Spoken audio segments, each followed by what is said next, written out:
Hello viewers, Tollywood story এক্সপ্লেনারে সবাইকে অনেক অনেক স্বাগত জানিয়ে রানী ভবানীর আজকের পর্বের রিভিউ শুরু করছি। শুরুতেই দেখা যাচ্ছে ভবানী কমলাকে নিয়ে কষ্ট হচ্ছে, তাই সে ঠাকুরের সামনে বসে কান্নাকাটি করছে। সেটা দেখে পিসিমা, ইন্দু বৌঠান, সত্য রামকান্তকে তাকে সামলাতে বলছে। কান্তর মাও এরপর কান্তকে বলছেন, রাজা হিসেবে তোমার যা সিদ্ধান্ত নেওয়ার তুমি নিয়েছো, এবার নতুন বউকে সামলাও। এই বলে তিনি চলে যান। সেই মতো করে কান্ত এবার ভবানীর কাছে গিয়ে বলেন, কিছু নিয়ম সমাজের বানানো, সেটা আমাদের কারো হাতেই নেই।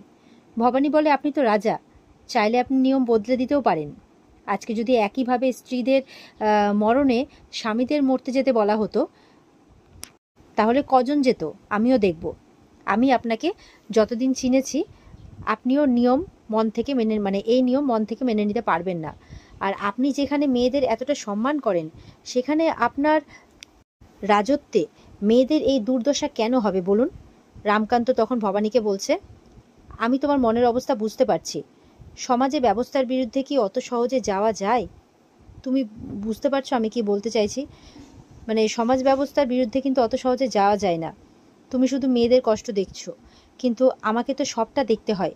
তুমি একটু শান্ত হও, আমি ঠিক মেয়েদের একটা ব্যবস্থা করব। তার আগে একটা কাজ বাকি থেকে গেছে। ভৈরবী মা তারাপীঠের মহাশ্মশানে যে কাজ আমাকে দিয়েছিলেন, সেটা তো আমাকে সম্পূর্ণ করতে হবে। ভবানী বলছে, সেই কাজও অত সহজ হবে না। রামকান্ত বলছে, তুমি অত দুশ্চিন্তা করো না, সেই কাজ আমি ঠিক সম্পূর্ণ করবই ভবানী, তাই বলছে। পরদিন রাজসভায় রাজা রামকান্ত সভার শুরুতেই রঘুরাজাকে বলছে, আমি আমার এক গুরুত্বপূর্ণ সিদ্ধান্ত পেশ করতে চাই। রঘুরাজা আদেশ দিলে রামকান্ত বলছে, আমি তারাপীঠের মহাশ্মশানে এক প্রতিজ্ঞা করে এসেছিলাম এক ভৈরবী মায়ের কাছে, কারণ সেদিন মা তারার কৃপা না হলে আমি ফিরে আসতে পারতাম না। এটা শুনে পিসি ঠাকুমা বলছেন, এ কেমন দিন এলো? শেষে কিনা রাজা রাজকার্য ছেড়ে কাপালিদের মতো শ্মশানে চলে যাবে? ভবানী তখন পিসি ঠাকুমাকে বলে, একটু শুনেই দেখুন, রাজা নিশ্চয়ই কোনো ভালো সিদ্ধান্তই নিতে যাচ্ছেন। রামকান্ত এরপর বলছে, নাটোরের রাজমন্দিরে রামকান্ত বলছে আর কি যে নাটোরের রাজমন্দির বহুদিন থেকে খালি, তাই আমি চাই সেই শূন্য স্থান পূরণ করতে। আর আমি চাই সেই স্থানে রাজরানীর নিয়ে আসা মা ভবানীর মূর্তি প্রতিষ্ঠা করতে। এ কথা আচার্য গুরুর পছন্দ হয় না, তাই সেটা দেখে পিসি ঠাকুমা হাসাহাসি করেন। আর ফুল্লরাকে বলছে, একবার আচার্য মশাইকে দেখ, তার মুখ শুকনো আমসত্ত্বর মতো হয়ে গেছে। রামকান্ত তখন আচার্য মশাইকে তার কারণ হিসেবে বলে, মা তারা সহায় হলে সেদিন রাজরানীর গলায় সহায় না হলে সেদিন রাজরানীর গলায় যে তীর লেগেছিল, তার মৃত্যু নিশ্চিত ছিল। আর তাই সেদিনই আমি মহাশ্মশানে দাঁড়িয়ে প্রতিজ্ঞা করেছিলাম, রাজা হওয়ার পর আমার প্রথম কাজই হবে মা ভবানীকে নাটোরের রাজবাড়িতে প্রতিষ্ঠা করা, আর সেই প্রতিজ্ঞা আমাকে রাখতেই হবে। এই কথা শুনে আচার্য গুরু নিজের জায়গা ছেড়ে উঠে পড়েন আর রঘুরাজার কাছে ক্ষমা চেয়ে বলেন, তার পক্ষে স্থির থাকা সম্ভব হচ্ছে না। আর রাজা রামকান্তকে বলেন, তিনি এর আগেও বলেছেন, নাটোরেশ্বর হচ্ছেন মা দুর্গা, যার বর্ণ কৃষ্ণবর্ণ, নাটোরেশ্বরী হচ্ছেন মা দুর্গা, যার বর্ণ কৃষ্ণবর্ণ, রাজরানীর মা ভবানীর প্রতিমার মতো নয়। আর তার বলার পরেই এরকম সিদ্ধান্ত হয় কি করে, তার বলার পরেও সেটাই বলছে। ভবানী তখন আচার্য গুরুকে বলে, মায়ের যে লীলা আমরা দেখেছি, সেই জন্য এই সিদ্ধান্ত নেওয়া, আর ধরে নিন যে এটাও মায়েরই ইচ্ছে। আচার্য গুরু তখন ভবানীকে বলে, আমার ভবিষ্যৎবাণীর উপর ভরসা করেই আপনাকে এ বাড়িতে আনা হয়েছে, তারপরেও আপনি বা মহারাজ কেউ আমাকে জিজ্ঞাসা করার প্রয়োজন মনে করলেন না। রামকান্ত এরপর আচার্য গুরুকে বলছে, দেবী আমাদের মধ্যে একটি রূপে বিরাজ করেন, আর তাকে শুধু একটি রূপে দেখাটা আমার মতে সেটা সংকীর্ণতা। আচার্য গুরু তখন একথা শুনে আবারও রেগে যান, আর রেগে যান। তখন রঘুরাজাও এরপরে হাত জোর করে আচার্য গুরুকে বলেন, আপনি দয়া করে শান্ত হন। ভবানীও সেই সাথে আচার্য গুরুর কাছে ক্ষমা চেয়ে ওনাকে বলছেন, আপনি এইভাবে রেগে গেলে আমরা তো কোনো আলোচনাই করতে পারবো না। রঘুরাজা এরপর বারবার আচার্য গুরুকে বোঝাবার চেষ্টা করলে তিনি শুনতে রাজি হন না, আর স্পষ্টভাবে এটা জানিয়ে দেন যে আমি আজীবন নাটোরের মা দুর্গার সেবায় নিজেকে নিয়োজিত করেছি। এই অনাচার আমি আর শুনিনি, মানব না, এখনো মানি না, এরপরেও মানব না। রঘুরাজা বলেন, আমরা যদি রাজার আদেশ অমান্য করি, তাহলে প্রজাদের কাছে কি ভাবমূর্তি যাবে রাজার? আচার্য গুরু বলছেন, ধর্মাচরণের আগে রাজ আদেশ হতে পারে না। আর তিনি কোনোভাবেই এই কথা মানতে পারবেন না, এই বলে চলে যান। এটা দেখে পিসিমার খারাপ লাগলে তিনি বাড়ির বাকি মহিলাদের ভবানী ওনাকে বলছে, মহারাজ ভুল কিছু বলছেন না, আমাদের সত্যি ভৈরবী মার আদেশ দিয়েছেন।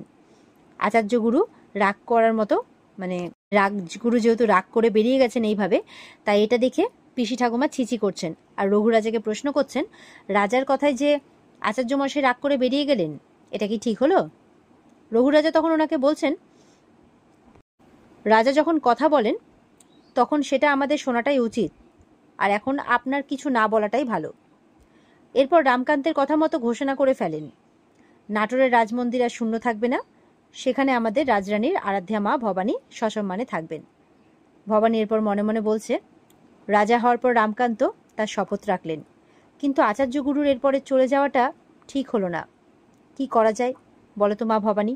এমনটা ভাবছে আর কি রানী ভবানী। পরদিন দেখা যাচ্ছে ভবানী তার ঘরে আয়নার সামনে বসে চুল বাঁধছে।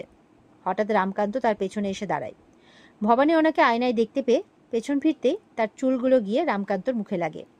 ভবানী তখন মাপ চেয়ে বলে যে, আপনি এত কাছে এসে দাঁড়িয়েছেন, আমি সত্যিই বুঝতে পারিনি। এই বলে ওনার মুখে হাত দিয়ে দেখছে কোথাও লেগেছে কিনা। রামকান্ত তখন ভবানীর হাত ধরে বলছে, তাহলে বুঝলে, সেই কথা কিছু না বুঝলে না ভোলার কথাও আছে। অভিমান করার আগে সেই কথাগুলো কখনো ভেবে দেখেছ? এমনটা বলে ভবানীর চুলগুলোকে ঠিক করে দিচ্ছেন। ঠিক তখনই ইন্দু দিদি তাদের ঘরে এসে পড়েন আর কি, আর তাদের দুজনকে এইভাবে দেখে পেছন ফিরে যান আর বলতে থাকেন, আমি কিন্তু কিছু দেখিনি, আমি চলে যাচ্ছি। ভবানী তখন দৌড়ে গিয়ে তাকে বলে, আমি এই সবে স্নান সেরে নিত্য পুজো করছিলাম।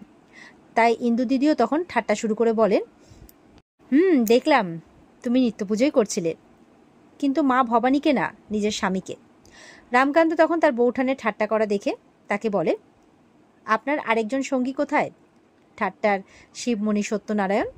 সত্যর মা তখন এসে বলে, তিনি তাকে তার শ্বশুর ঘরে পাঠিয়েছেন।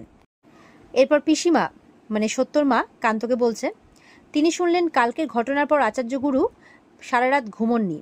কান্ত বলছে, আমি যে মা তারার কাছে প্রতিজ্ঞাবদ্ধ। ভবানী বলে, ওনার এই সিদ্ধান্তে আমি কৃতজ্ঞ। তখন পিসিমা ইন্দু বৌঠান বলছেন যে, তোমাদের এই সিদ্ধান্তে আমাদের সায় আছে। এরপর পিসিমা কান্তকে বলেন, আচার্য গুরুর সাথে যা সমস্যা আছে সেটা তুমি মিটিয়ে নাও, তোমার মাও সেটা নিয়েই খুব চিন্তা করছেন। ভবানী বলছে, মহারাজ, আমি চাই মায়ের বিগ্রহ প্রতিষ্ঠার পর প্রথম আরতি যেন আচার্য গুরুই করেন। রামকান্ত ভবানীর ইচ্ছেতে রাজি হলে শেষ পর্যন্ত তা পূরণ করতে পারবেন কিনা সেটাই বুঝে উঠতে পারছেন না, এটাই চিন্তা করছেন। আর এখানেই কিন্তু আজকের পর্ব শেষ হয়ে যায়। তো বন্ধুরা, এই ছিল আজকের পর্বের রিভিউ। ভালো লেগে থাকলে পর্বকে লাইক কমেন্ট করে জানাতে ভুলবে না, আর আমাদের সাথে জুড়তে চ্যানেলকে সাবস্ক্রাইব করতে একদমই ভুলবে না। দেখা হচ্ছে তোমাদের সাথে আগামীকালকে। সবাই খুব ভালো থাকবে। আজকের মতো পর্ব এই পর্যন্তই। পর্বের বিস্তারিত দেখতে অবশ্যই স্টার জলসার পর্দায় চোখ রাখবে। টাটা।